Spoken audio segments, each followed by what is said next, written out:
Mukunda jewellers వారి Poorvi golden diamonds November 1న KPHP లో ఘనంగా ప్రారంభం. ఓపెనింగ్ ఆఫర్ గా ప్రతి 3 లక్షల కొనుగోలుకు ఒక బంగారు నాణెం ఉచితంగా పొందండి.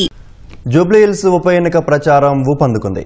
కాంగ్రెస్ అభ్యర్థి తరపున ముఖ్యమంత్రి రేవంత్ రెడ్డి ప్రచారం చేశారు. వెంగళరావు నగర్లోని రెహమత్ నగర్లో రోడ్ షో, యూసుఫ్గూడ, సోమాజిగూడలో ఏర్పాటు చేసిన కార్నర్ మీటింగ్లలో విపక్షాలే లక్ష్యంగా సీఎం విమర్శలు గుప్పించారు. కాంగ్రెస్ అభ్యర్థిని గెలిపిస్తే నియోజకవర్గాన్ని అభివృద్ధి చేయడంతో పాటు మైత్రివనంలో అన్న ఎన్టీఆర్ విగ్రహం పెట్టే బాధ్యత తీసుకుంటానని రేవంత్ రెడ్డి హామీ ఇచ్చారు. జూబ్లీహిల్స్ ఉప ఎన్నిక ప్రచారం తారాస్థాయికి చేరింది. స్వయంగా సీఎం రేవంత్ రెడ్డి కాంగ్రెస్ అభ్యర్థి నవీన్ కుమార్ యాదవ్ తరపున ప్రచారంలో పాల్గొన్నారు. నియోజకవర్గంలోని వెంగళరావు నగర్, సోమాజిగూడ డివిజన్లలో రోడ్ షో, కార్నర్ మీటింగుల్లో పాల్గొన్నారు. వరంగల్ పర్యటన ముగించుకుని తొలుత రెహమత్ నగర్ కు చేరుకున్న ముఖ్యమంత్రికి పార్టీ శ్రేణులు, అభిమానులు ఘన స్వాగతం పలికారు. రెహమత్ నగర్లోని పీజేఆర్ విగ్రహం నుంచి మొదలైన రోడ్ షోలో పాల్గొన్న ఆయన కృష్ణకాంత్ పార్కు పక్కనున్న సాయిబాబా ఆలయం వద్దకు చేరుకున్నారు. రోడ్ షోలో అడుగడుగునా ప్రజలు పూలు జల్లుతూ సీఎంకు నీరాజనం పలికారు. అనంతరం కార్నర్ మీటింగ్లో ప్రసంగించిన సీఎం రేవంత్ రెడ్డి నవీన్ కుమార్ ను గెలిపించాలని కోరుతూనే బీఆర్ఎస్, బీజేపీలపై విమర్శలు గుప్పించారు. ఆ తర్వాత అక్కడి నుంచి సోమాజిగూడలో నిర్వహించిన కార్నర్ మీటింగ్లో పాల్గొని ప్రసంగించారు.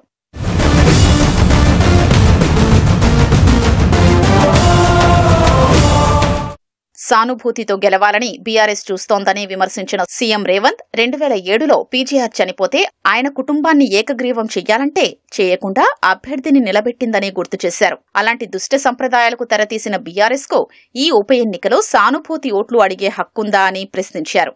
మరి ఆనాడు సాంప్రదాయాన్ని కాదని పీజేఆర్ కుటుంబానికి వ్యతిరేకంగా ఎన్నికల్లో అభ్యర్థిని నిలబెట్టిన ఈ కిరాయి మూక ఈ రోజు సానుభూతితోని ఎన్నికల్లో ఓట్లేయమని అడుగుతారు.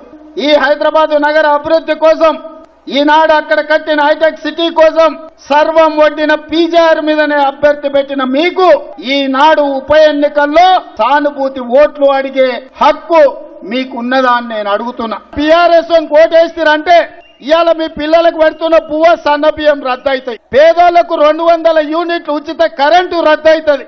ఇవాళ మా ఆడబిడ్డల ఆర్టీసీ బస్సులో ఉచిత ప్రయాణం రద్దయిపోతుంది. ఇవాళ మన ప్రభుత్వం ఉంది, మనం పనిచేసుకుందాం, పేదోళ్లకు పనిచేస్తాం.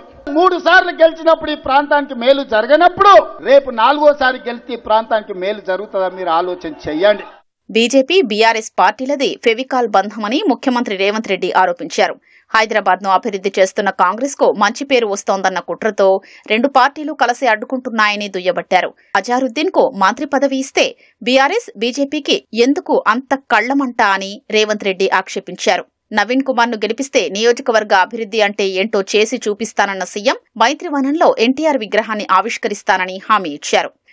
ఇవాళ అన్ని రకాలుగా ఈ నగరాన్ని అభివృద్ధి చేయాలని మేం ప్రయత్నం చేస్తుంటే ఈ ప్రాంతం నుంచి ఓట్లేయించుకొని ఈ సికింద్రాబాద్ పార్లమెంటు నుంచి 2 సార్లు ఎంపీగా గెలిచి 2 సార్లు మంత్రిగా అయిన కిషన్ రెడ్డి మనం మెట్రో రైలుకు అడ్డం పడుతున్నాడు. ఇవాళ మనం మూసీ నది అభివృద్ధి కోసం అడ్డం పడుతున్నాడు. ఇవాళ ఈ హైదరాబాద్ నగరాన్ని అభివృద్ధి చేయనిస్తే రేవంత్ రెడ్డికి, కాంగ్రెస్ పార్టీకి మంచి పేరు వస్తుంది, మాకు పుట్టగతులు ఉండవని బీఆర్ఎస్ వాళ్ళతోని కుమ్ముక్కై ఈ రోజు ఈ నగర అభివృద్ధిని అడ్డుకుంటున్నాడు. ఇవాళ బీజేపీ, బీఆర్ఎస్ ది ఫెవికల్ బంధం. పార్లమెంట్ ఎన్నికల్లో ఆనాడు బీఆర్ఎస్ చచ్చిపోయి డిపాజిట్లు కోల్పోయి 8 పార్లమెంటు నియోజకవర్గాలలో బీజేపీని గెలిపించిన మాట వాస్తవం కాదా?